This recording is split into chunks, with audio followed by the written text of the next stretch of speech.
I'm gonna prove to you that God is actually the devil using the Bible, and if I can't, then unsubscribe and roast me in the comments. We're talking verses where God literally says, I create evil, where God kills every firstborn child in Egypt, commands genocide, demands slavery, accepts a literal burnt virgin sacrifice, and sends lying spirits to trick people. If God is supposed to be good, then why the hell does he act exactly like the devil? And that's just the beginning, because it gets so much worse. Today, I'm gonna do something that no church wants you to do. Actually read the Bible. And I don't mean the cherry-picked verses they spoon-feed you on Sunday mornings. I mean the raw, uncut, batshit crazy parts they hope that you never open to. And guess what? I'm not the first person to notice this. Some of the very first Christians read these same verses and said, yeah, this God, totally evil. The Gnostic Christians said he was a fake, a god of darkness just pretending to be the light. And Marcion, the guy who actually created the world's very first Christian Bible, said that he was an evil tyrant. And the Cathars, a medieval group of Christians, said he was literally the devil himself. And yeah, these weren't edgy atheists on Reddit, they were Christians. They read the scriptures and said, nope, that's Satan, and Jesus came from a higher God entirely. And for that, the church burned them alive and erased their books. But here's the thing, we don't even need their banned books to prove it, because it's all right there in the Bible. And today I'm gonna show you the verses your pastor never wanted you to see. But guess what? This isn't just about dusty old scriptures, it's about you right now. Because if you've been lied to about who God is, have you been lied to about who you are? My name is Morg, I'm an ex-Christian, blowing the lid off hidden knowledge to wake the world the hell up. And today we're answering the question, what if the being at the center of the world's biggest religion is actually the world's biggest villain? And I'm gonna prove it to you, verse by verse, from the Bible itself. So keep track, and if you're sharp, and I know you are, you're gonna see the patterns before I even call them out. Ready? Here we go. Let's open with something that should absolutely nuke every Sunday school lesson you've ever heard. Isaiah 45:7 says, I form the light and create darkness. I make peace and create evil. I, the Lord, do all these things. All right, what the God creates evil? That's not Satan talking. That's not a mistranslation from an old manuscript. That's the Bible in black and white. And in case you thought that was just some crazy one-off, Lamentations 3:38 doubles down. Out of the mouth of the Most High proceedeth not evil and good. So the Bible itself admits it. The God people worship is the one creating the disasters, the pain, the chaos. He isn't just allowing evil. He's bragging that he makes it. So tell me, does that sound like God, or does that sound like the villain of the story? Well, that's exactly what the guy who literally created the world's first Bible thought when he saw that verse. Yeah, I'm talking about Marcion. See, the early church writer Tertullian writes, when Marcion found the creator declaring, I am he that creates evil, he presumed that there ought to be another God of good. So Marcion took one look at this verse and said, yeah, that's exhibit A for why I'm cutting the entire Old Testament out of my Bible. There's clearly a higher God than this pretender. And the scary part is, this is just the beginning, because the verses we're about to hit, they make these look like child's play. All right, get ready, because this one's a train wreck. And the Lord regretted that he had made man on the earth, and it grieved him to his heart. I'm sorry, God regrets? Isn't this supposed to be, I don't know, an all-knowing, all-perfect God? But now God is sitting up in heaven going, well, shit, maybe creating humanity was a mistake. My bad. Ugh, creating humanity was such a mistake. Ugh. But you're all-knowing? I know you're an idiot, Gary.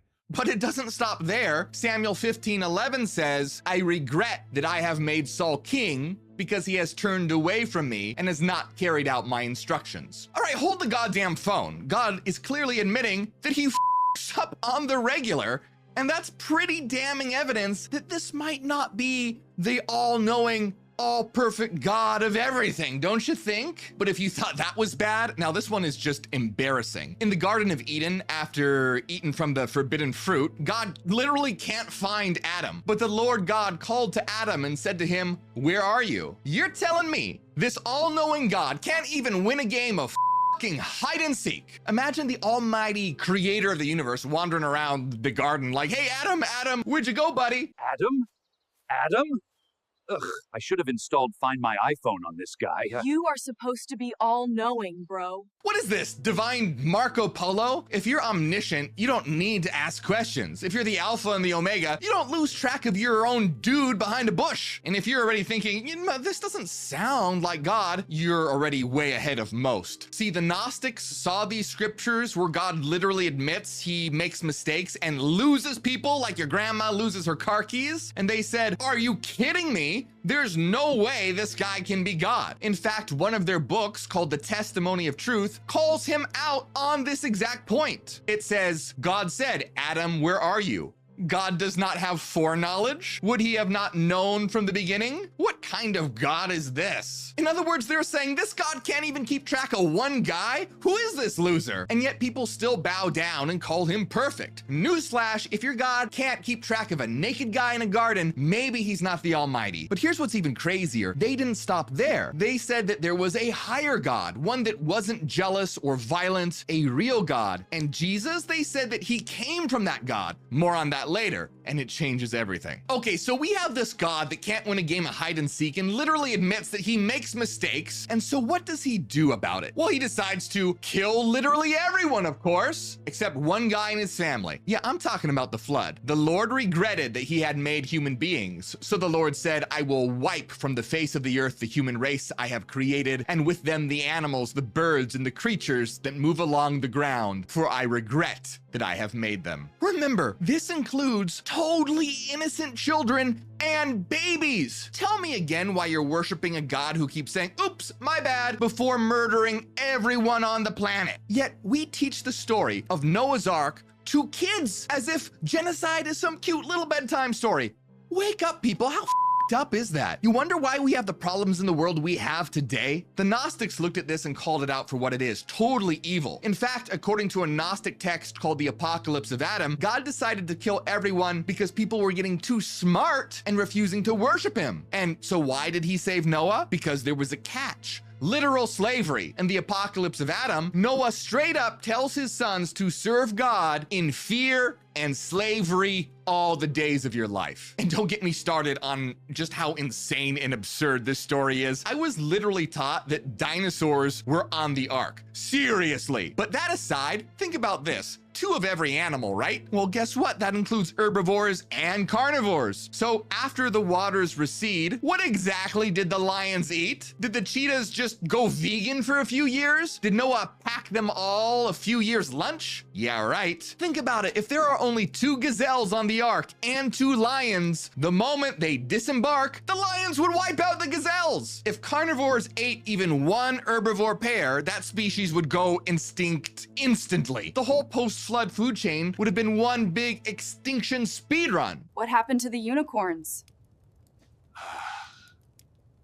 The lions had to eat something. Now, if you want me to do a full video tearing through every absurdity in the Bible, let me know in the comments. But don't miss the bigger point here, which is the God behind the flood is a genocidal monster. And if the Bible itself paints him this way, maybe that's because the God of the Bible is actually the devil. That's why many ancient Christians said, nope, this isn't the real God. There has to be something higher. We're gonna get to that, but hold up, because this next section isn't just about absurdity. It's one of the sickest divine setups in all of Scripture.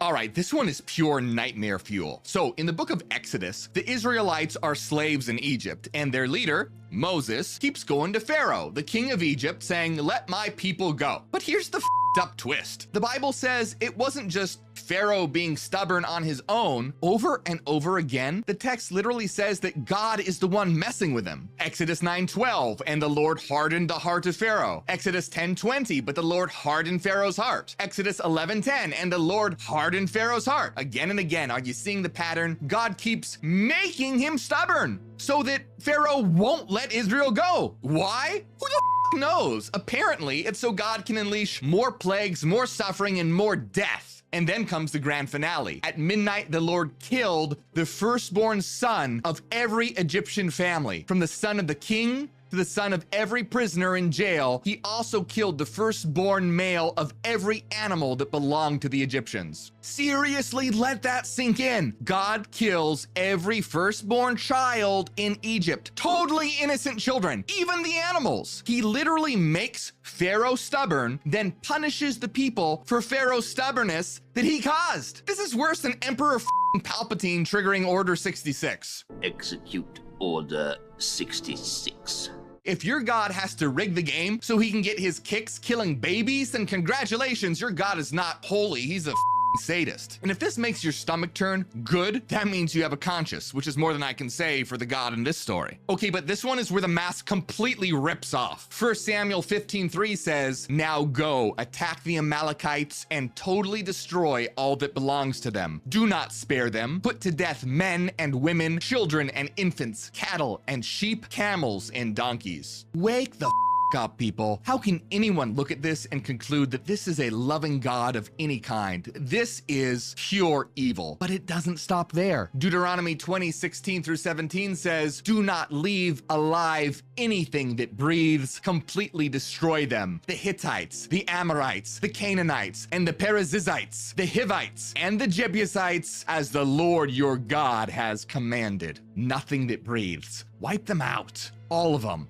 And it gets darker. In Numbers 31, after slaughtering the Midianites, Moses tells the men, "Now kill every male among the little ones, and kill every woman who has known a man. But all the young girls who have not known a man by lying with him, keep alive for yourselves." What the Kill the boys, kill the mothers, but keep the virgin girls for yourself? If you read that and thought, this is literally the stuff we were warned the devil would do, you're right and you're paying attention. That's not holy, that's a war crime. But if you're still trying to justify this in your head, maybe you need to look in the mirror and realize that you've been brainwashed. Think about this. If any leader on earth today said, kill the men and the women and the babies, but keep the virgins for yourself, we'd call them one of the worst fascists in history. But when it's in the Bible, we slap a gold cross on it and call it holy. Was actually a tremendous blessing to these children to be killed and go to heaven and be with God. Can you believe this shit? This is the God you're told to pray to? This is the God entire civilizations are built on. A God whose commandments sound like a psychopath's war diary. So I'll ask again. Does this sound like God or does it sound like the devil? Be honest. But now let's talk about something that absolutely blows the lid off the whole God is love scam. Slavery. Leviticus says, "You may acquire male and female slaves from the nations around you. You may keep them as a possession for your children after you to inherit as a permanent possession." Can you believe this shit? Buy foreigners and treat them as literal property and then hand them down to your kids like a family heirloom. That's a divine stamp of approval on human trafficking. But wait, it gets darker. Exodus says, "If a man strikes his male or female slave with a rod, and the slave dies immediately, he must be punished. But if the slave survives a day or two, he is not to be punished, for the slave is his property." Okay, what the You can beat a human being with a stick, and as long as they don't drop dead right away, it's cool? Because, say it with me, the slave is his property. And a lot of Christians try to wriggle out of this with, "Oh, well, that's just the Old Testament. We don't go by that anymore." Oh, really? Because slavery's in the New Testament too, as totally God approved. Check it out. Slaves, obey your earthly masters with fear and trembling. And guess what? If the masters are cruel,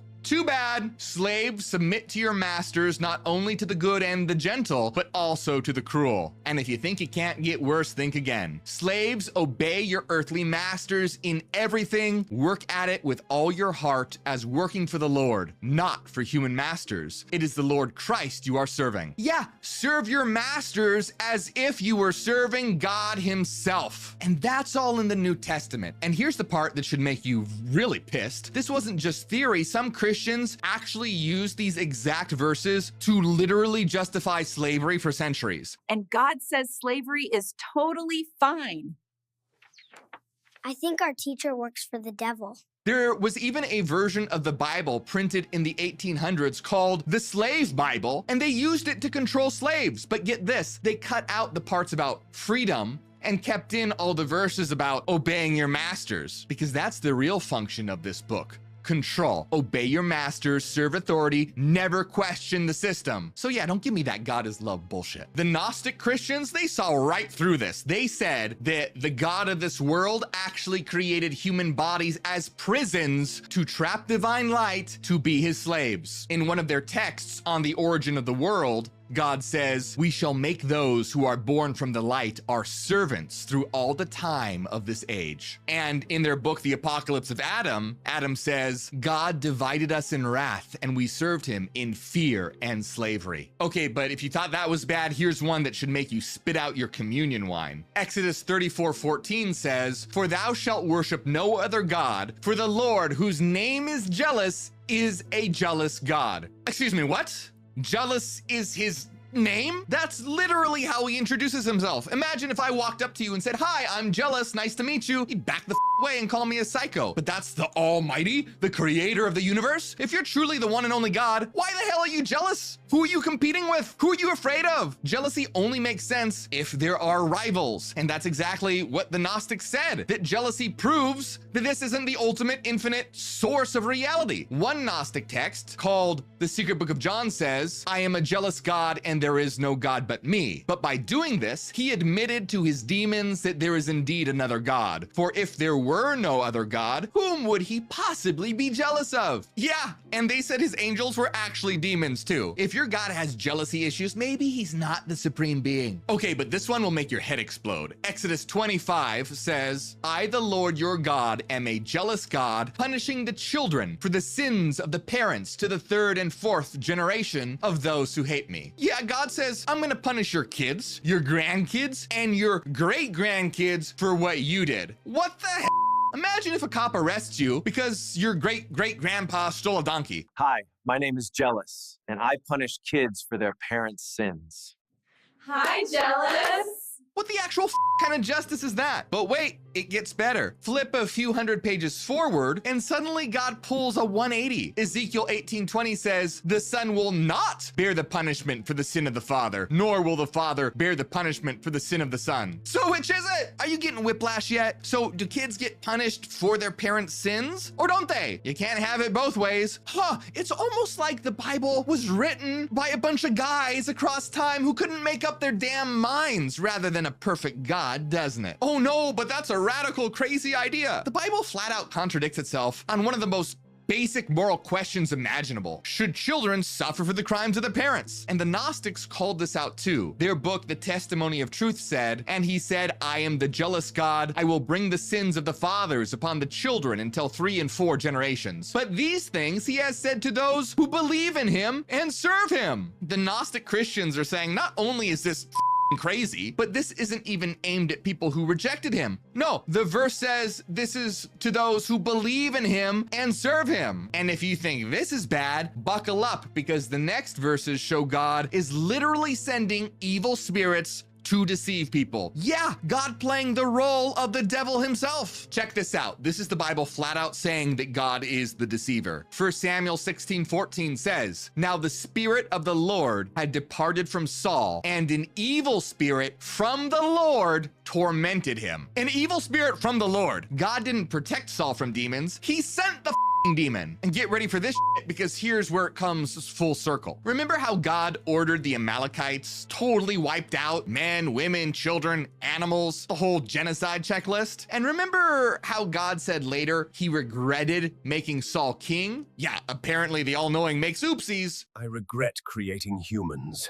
Should I mark this as your first oopsie or your millionth? Shut up, Steve, or I'll regret you too. But why did God regret Saul? Because Saul killed almost everyone, but he spared the Amalekite king and kept some of the animals alive. Not to pet them, not to start a farm, but to literally sacrifice them to God. And what does God do? He flips the hell out. He says, "Nope, you failed the genocide test." That's why the Bible says that God regretted making Saul king. That's why God sent the demon. He tormented Saul drove him insane and destroyed his life because Saul spared one guy and a few animals. The almighty creator of the universe got pissed off because his genocide wasn't thorough enough. But wait, it gets crazier. In 1 Kings, the prophet Micaiah has a vision of God's throne room, and God is literally brainstorming how to trick a king into marching to his death. And then one spirit pipes up and says, I will go forth and I will be a lying spirit in the mouth of all his prophets. And God said, you shall persuade him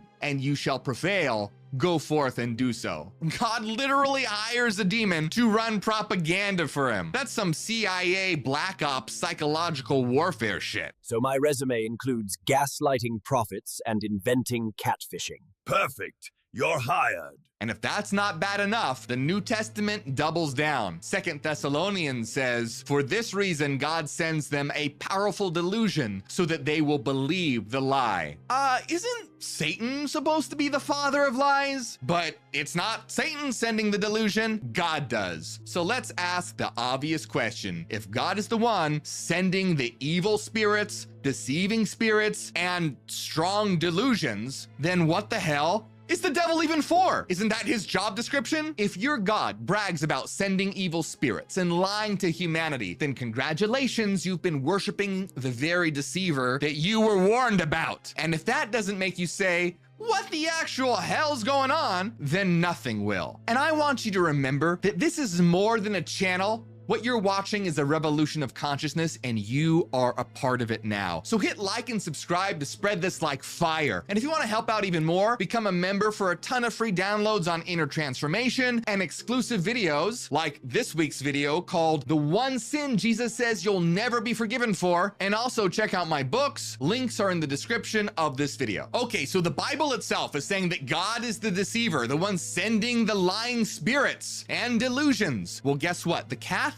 believed that the devil himself pulled off the ultimate deception by tricking humanity into believing he was God. A Cathar text called The Secret Supper says, the devil said to them, see you that I am God and there is no other God beside me. Yeah, the Cathars believed that the devil even used the Bible itself as a tool to trick humanity by infecting the scriptures. Their text says, Enoch wrote 76 books. These the devil bade him to take to earth. Enoch took the books and turned them over to his sons, and he taught them sacrificial rites. This they did in such wise as to shut the kingdom of heaven against men. Yeah, according to them, the devil with scripture and filled it with bloody sacrifice to keep people from finding heaven. And speaking of sacrifices, let's talk about that for a minute. What's the one thing that usually comes to mind when you think of satanic sacrifice? What do they always show in Hollywood movies? A burnt virgin sacrifice, right? I mean, come on, if God accepted a burnt virgin sacrifice, wouldn't that be proof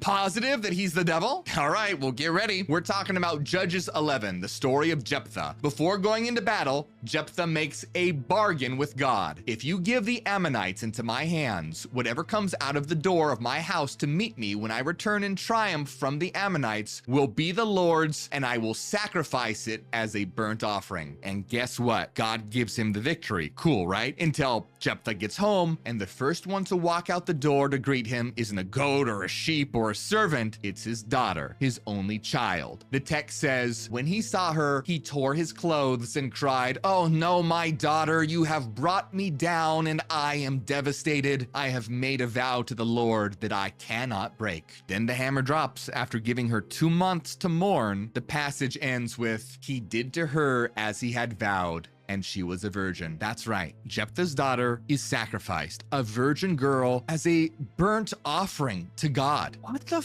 And here's the part that should make you furious. Not once does God step in and say, hey, no, don't do this. Human sacrifice is wrong. I don't want this. No. God accepts the deal. He cashes the blood payment, burning a virgin alive to satisfy a god. That's literally the shit people accuse the devil of doing. Demanding blood sacrifices, demanding innocent flesh. But in the Bible, the only one demanding it is God. So let me ask you this. If your God accepts child sacrifice, if your God accepts the blood of virgins, then who the hell are you worshiping? All right, so let's talk about one of God's strangest obsessions in the Bible, blood. From the very beginning, God is practically addicted to it. He doesn't want your vegetables. He doesn't want your fruit basket. He wants slaughter, blood on the ground, and the smell of burning flesh. Ah! I said blood, not broccoli. Should we bring another goat? Think about it. He accepts Abel's offering of a slaughtered animal, but totally rejects Cain's offering of vegetables. Genesis 4 lays it all out. And the Lord had respect unto Abel and to his offering, but unto Cain and to his offering he had not respect. So God looks at Abel's bloody animal sacrifice and says, now that's my kind of worship. But Cain brings over some vegetables and God's like, nah, not good enough. Apparently, the Almighty doesn't think kale is holy. But it only escalates because if you flip through Leviticus, it reads like a butcher's manual. You are to slaughter the young bull before the Lord, and then Aaron's sons, the priests, shall bring the blood and splash it against the sides of the altar. The priest is to burn all of it on the altar. It is a burnt offering, a food offering, an aroma pleasing to the Lord. A pleasing aroma. Let that sink in. God is literally sniffing barbecue smoke and calling it a holy snack. If Satan was running a church, you'd expect him to say, bring me your blood, burn it, offer it, I'll breathe it in like incense. But the one demanding it in the Bible isn't Satan, it's God. So think about it. The God who supposedly created galaxies and stars is sitting around in heaven saying, you know what I want? The smell of burning cow. Seriously? Does that really sound like a god? Or like a bunch of ancient dudes in the desert writing a book to make their backyard barbecue sound holy? If NASA held a press conference tomorrow and said, we've discovered the creator of the universe, and what he really wants is for us to grill goats for him, we'd laugh them off the stage. But when it's in the Bible, we just nod and say amen. The creator of the universe says his true desire is barbecue goat.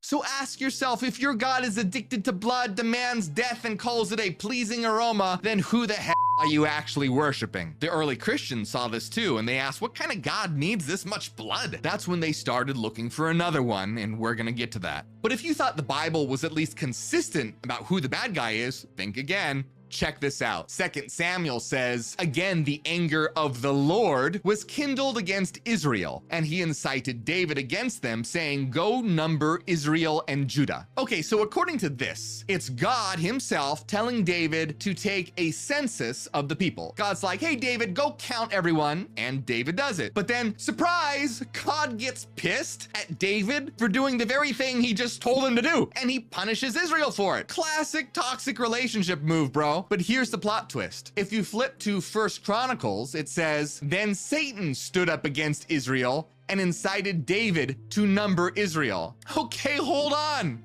In one book, God does it. In another book, Satan does it. It's the same event, but different culprit? Which one is it? Let me spell this out. The Bible can't even decide whether it was God or Satan pulling the strings here. It literally swaps them like they're interchangeable. Now, some people will try to say, well, maybe God ordered Satan to do it. But honestly, isn't that just as bad? Either way, you've got God telling David to do something, then punishing him for doing it. Or, in the other case, you have God and Satan working hand in hand to set David up for failure. And this is where you gotta ask yourself if God and Satan can be literally swapped out in the same story like they're the same being, or at least on the same team, then maybe they're not as different as you were taught. Maybe they're just two faces of the same damn coin. In fact, according to Judaism, Satan isn't even God's enemy. He works for God as one of his employees. And think about the practical takeaway here. If your holy book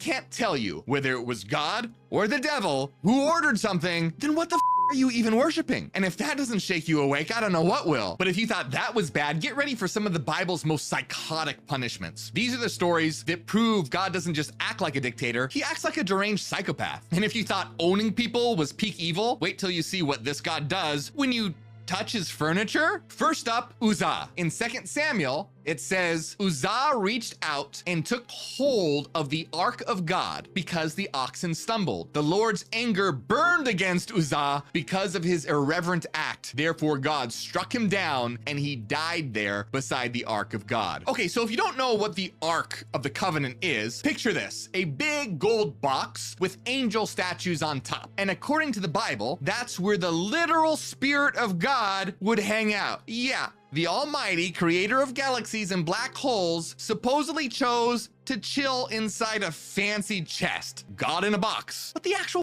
f***? But this thing comes with some terms and conditions. Specifically, touch it and die. Should we really be surprised at this point? Well, to avoid touching the thing, they used poles to carry it around. I don't know, man. The Bible's weird. Anyway, the ark is wobbling, about to fall into the dirt, and Uzzah does the natural thing. He steadies it so it won't crash. What does God do? Zaps him dead on the spot. Imagine helping someone move their couch and they kill you because you touched it wrong. But we're just getting started. Check out 2 Kings, where Elisha is walking around and some kids make fun of him for being bald. And so what happens? Elisha calls down a curse in the name of the Lord, and suddenly 2 bears come out of the woods and maul 42 children. 42!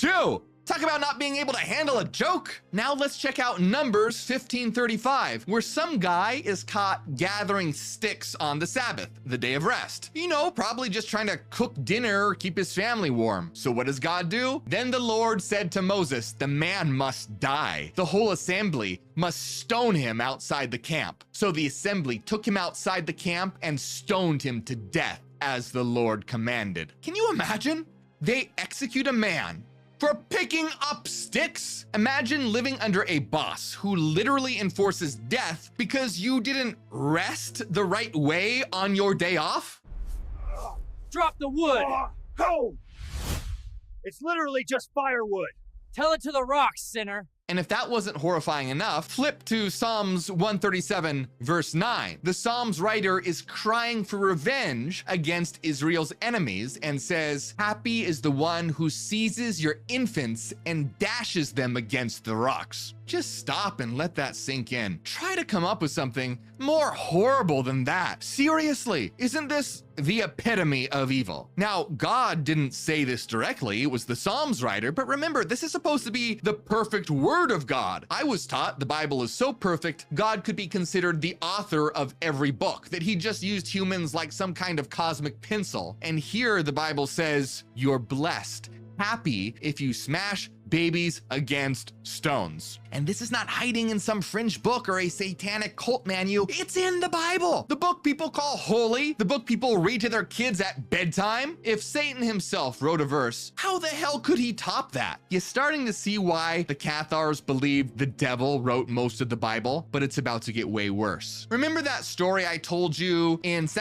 Samuel, where it says God provoked David to take a census, but then in Chronicles it says that Satan did it? Same event, 2 different culprits? The Bible literally swaps God and Satan like they're the same damn thing. So let me ask the obvious question. Who the hell is God anyway? Because if the Bible can't decide whether God or Satan is pulling the strings, maybe it's because they're one and the same, and here's where the New Testament blows the whistle on it. In John 12, Jesus says, now is the judgment of this world. Now shall the ruler of this world be cast out. Wait, what? The ruler of this world? Isn't that supposed to be God?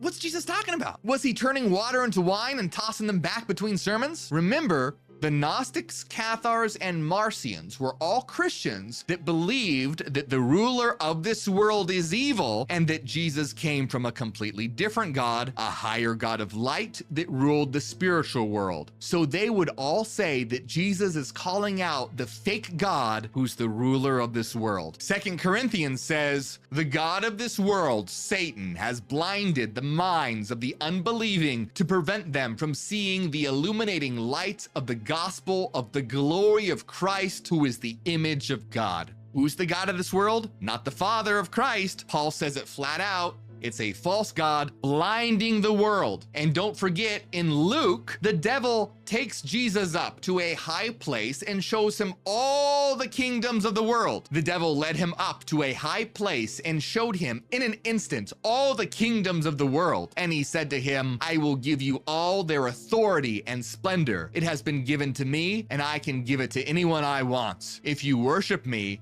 it will all be yours. Now hold on.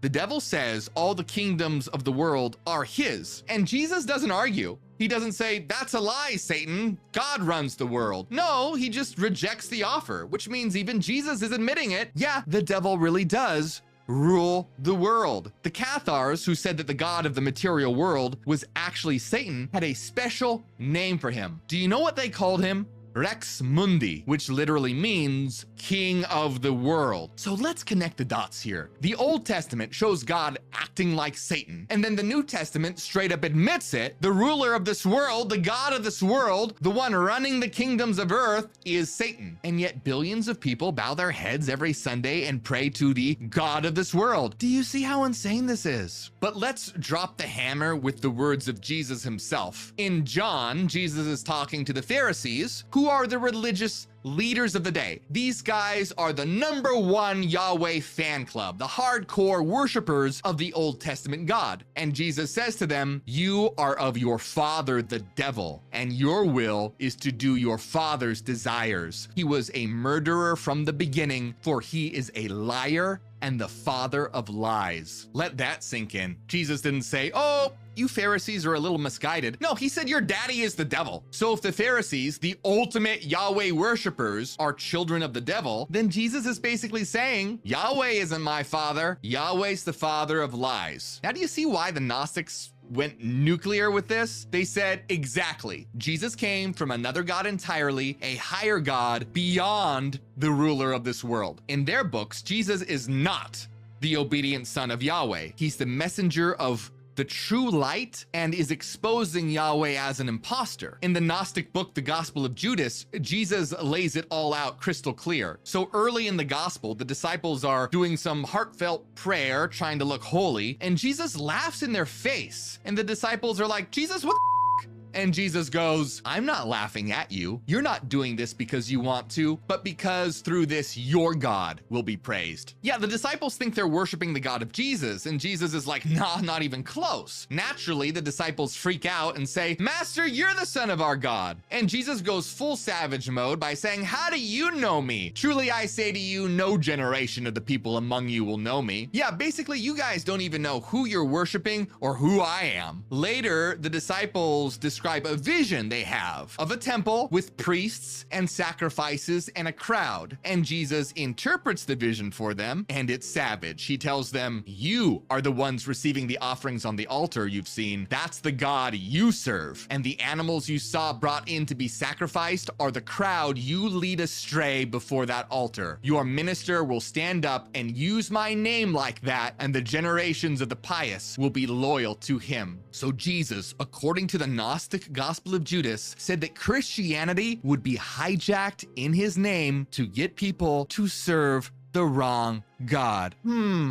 Sound familiar? And once you see it, the conclusion is inescapable. Jesus wasn't pointing us back to Yahweh, he was pointing us away from him. So here's the question you gotta ask. If Jesus wasn't the son of Yahweh, then who was he the son of? The Gnostics would say the true realm of pure light. And if that wasn't all clear enough, check this out. 1 Peter 5 says, your adversary, the devil, prowls around like a roaring lion seeking someone to devour. Okay, clear enough. The devil is a lion, stalking, ready to rip you apart. Classic devil, am I right? But flip back to Hosea 5 and it says, for I will be like a lion to Ephraim, like a young lion to the house of Judah. I, even I, will tear them to pieces and go away. I will carry them off and with no one to rescue them. Well, there's the devil again, bragging about how evil he is. Wait, hold on. That's not the devil. That's God talking. Yahweh literally says, I will be like a lion tearing them to pieces. So the devil is a lion devouring people, and God is a lion tearing people apart. Same imagery, same predatory violence, just different name tags. I will tear you to pieces. Wait, I thought that was Satan's thing. Shut up!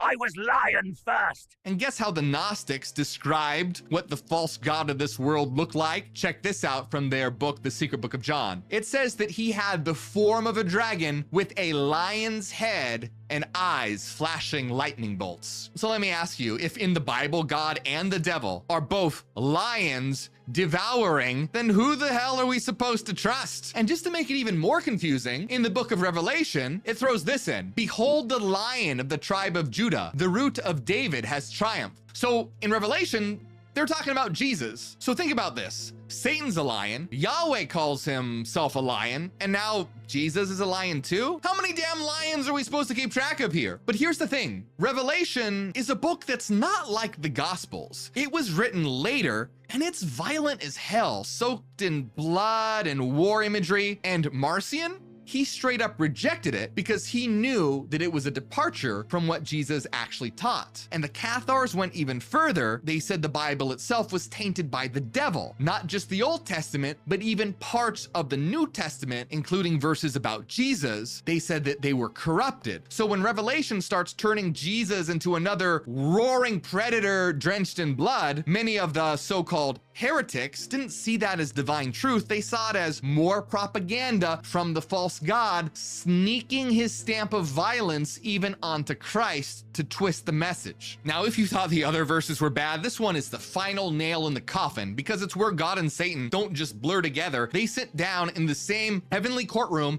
and basically collab on torturing a human being for the hell of it. In Job, the Bible says, Satan came along among them, the angels, to present himself before the Lord. Wait, hold on. Satan's just casually hanging out in heaven with God and the other angels? That alone should make you say, what the f? Now, this totally fits in with mainstream Judaism, which says that Satan is God's employee. But it's weird as hell for Christianity, which presents Satan as the arch nemesis to God. But here he's in the heavenly boardroom with God, having a little chat, but the conversation is even worse. God is bragging about his servant Job and his faithfulness, and Satan says, well, sure, he only worships you because his life is good. And God's like, bet, go ahead, ruin his life, just don't kill him. So what happens? Job loses everything, his wealth, his family, his kids are slaughtered, his body is covered in boils, and he sits in ashes, scraping himself with broken pottery, wishing that he was dead. And then in Job chapter 2, God literally admits he let Job be tortured for no reason. You incited me against him to destroy him without reason. How up is that? Okay, now wait a minute. This whole time we've been saying that God is Satan, but here in Job, they're sitting in the same room together having a conversation. Well, doesn't that mean they're different then? Well, think about this. Who was responsible for Job's torture? Well, both of them. The so-called creator and the so-called adversary were working together hand in hand. So what if they're two sides of the same coin? So to really understand what's going on, we gotta talk about Carl Jung. Yeah, that Carl Jung, who's one of the most influential psychologists of the 20th century. He's the guy who literally coined the words introvert and extrovert, and he came up with the whole idea of the shadow self and shadow work. All right, so why the hell are we talking about him in a video about God and the devil? Because Jung was obsessed with the Gnostics, and he dug through their banned writings, their visions, their myths, and he said what they saw actually lines up with the human psyche. See, Jung had the balls to say out loud what religion tries to hide. Satan is actually God's shadow side. See all the cruelty, rage, and deception and sadism that God doesn't want to admit? Well, that gets shoved into the devil. It's not some cosmic war between equals, it's God's own darkness projected out as the adversary. And suddenly, the book of Job makes a lot more sense. God and Satan aren't enemies, they're two sides of one coin, the bright face and the shadow. And when God lets Satan torture Job, Jung says that's not just a test of Job, it's actually a test of God. It's God wrestling with his own darkness. So think about that. If Jung is right, then the devil isn't some fallen angel at war with God, he's God's own shadow. The part religion tries to hide, the part that slips out in genocide, slavery, lies, floods, and pointless suffering. And doesn't everything suddenly make a hell of a lot more sense in that context? Remember what God says in Isaiah, I form the light and create darkness, I make peace and create evil, I the Lord do all these things? And Lamentations, where it says, is it not from the mouth of the Most High that both evil and good things come out? For centuries, people have scratched scratch their heads like, wait, how could a good God admit to creating evil? But through the lens of Carl Jung, it clicks. God is light, but he's also shadow. The devil isn't his opposite, he's his dark half, the disowned side. The darkness God projects out so he doesn't have to own it. So when you read the Bible saying God creates good and evil, that he loves and kills, builds and destroys, that's the shadow bleeding through. Jung said that the devil is nothing less than God's own shadow that's been repressed. It's the darkness of divinity itself, the part of God nobody wants to talk about, the part that Christianity shoves under the rug. But here's the kicker, because Jung said that Jesus was actually God's attempt to grow, to evolve, to actually learn compassion by experiencing human suffering himself. He's God's way of saying, I need a change, I need to learn some empathy. Which means the God of the Old Testament wasn't the final word, he was the problem, and Jesus was the attempt at a solution. But hold up, because Jung's not done, because even after Jesus, the story isn't complete. Why? Because through Jesus, God only integrated his light side. He became love and mercy and grace, but he still exiled his dark side and cast it out. He made it the devil. And Jung says that was the biggest psychological mistake of all. You can't have wholeness without acknowledging both light and dark. But Christianity repressed one half. It made God all light and threw the darkness into the trash. But as a psychologist, Jung knew that denying the darkness or repressing your shadow self doesn't erase it. It only makes it stronger and breaks out in even uglier ways. See, Jung argued that the Trinity was incomplete, that it needed a fourth side to be whole, to make it a quaternity, and that missing piece was the dark side of God. Jung wrote, the basic thesis of the book is that as well as having a good side, God also has a fourth side, the evil face of God. But remember, this is all from a psychological perspective. So what this means is that unless the shadow is acknowledged and brought into the divine totality, God's story and humanity's remains unresolved. Carl Jung wrote, if the God is absolute beauty and goodness, how should he encompass the fullness of life, which is beautiful and hateful, good and evil, laughable and serious, human and inhuman? In other words, Jung said if God is everything, then he must be darkness too. Okay, so with that in mind, let's ask the question that's been building this whole time. Is God literally the devil? Like, are we talking horns and a pitchfork, wearing a red suit, roasting souls in hell? Well, no, that's cartoon bullshit. These are stories, and they didn't literally happen the way they're written. There was no cosmic courtroom where God and Satan played poker over Job's life. No Noah's Ark with 2 giraffes and a boat the size of a Costco. And no bears mauling kids because they teased a bald prophet. These are myths, but here's the thing, that does not make them meaningless. Stories are how humans understand reality. Stories are how our brains get programmed. And when a story is repeated over and over, it shapes not just one person, but entire civilizations. So according to Jung, this isn't just about God, it's about the psychology of every single one of us. Jung wrote, how can I be substantial if I do not cast a shadow? I must have a dark side also if I am to be whole. So it's symbolic. The God and devil he's talking about, they're inside you, inside all of us. You want to ascend, to become whole? Well, then you better dig deep into your shadow, because if you don't, Jung said, until you make the unconscious conscious, it will direct your life and you will call it fate. If you don't integrate it, the shadow can control you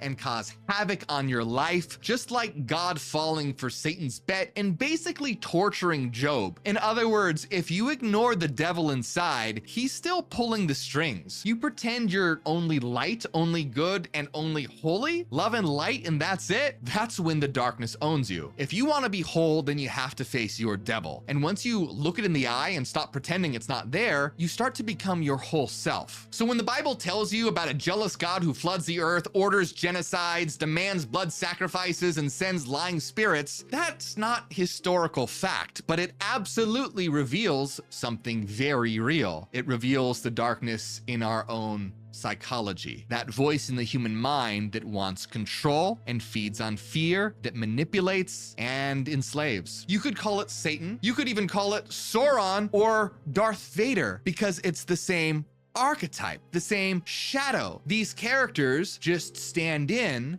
and represent that very real energy. And here's the crazy part though. People take these stories literally and see them as objective truth. Imagine if millions of people actually started killing each other over whether Obi-Wan Kenobi or Gandalf was the real chosen one. Sounds insane, right? But that's exactly what happens all over the world today. And this is why it matters, because stories don't just sit in books, they program your damn mind. You teach people violent authoritarian stories, you get violent authoritarian societies. You worship a jealous tyrant god, you build jealous tyrant governments. You kneel before a slave master deity, you create systems of slavery and oppression in his image. But on the flip side, liberating stories create liberated minds. Stories of truth, light, and awakening inspire people to seek freedom and rise above the fear to shatter illusions. Because whether you call it Yahweh, Satan, Rex Mundi, the Demiurge, or the Shadow Self, the effect is the same. If you worship the shadow